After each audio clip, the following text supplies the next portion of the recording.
fire safety checks and emergency lighting. Now, you will almost certainly need to have an inspection, a fire safety inspection done by a professional initially, and they will create a report for you. The chances are that that will have an expiry on it itself, but it will also suggest within it that you have some more regular checks on certain things.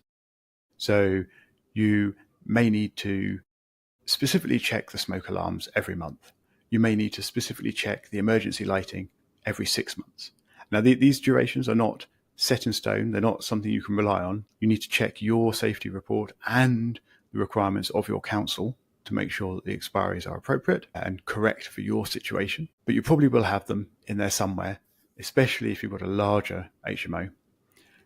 And you will probably need to perform a fire safety review annually. And this will be to review that initial report, which might last for 5 years maybe, but then you'll have to review it annually. Generally speaking, the review can be done by you yourself, as long as you can read the documents and apply sensible checks to them. It probably doesn't need to be a professional fire safety check at that point, because you're just rereading and rechecking their recommendations and their sort of compliance stipulations in the original report.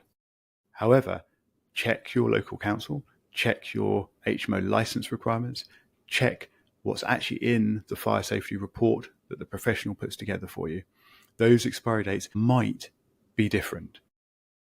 So you may have extra things to worry about there. If you need to be checking fire safety or emergency lighting or smoke detectors or other certain things that are really simple to check, like smoke detectors or switching on lights, and you need to be checking them on a regular basis, something that quite a lot of HMO landlords do is that they get their cleaners who go in weekly or fortnightly or monthly to do these checks as part of that process.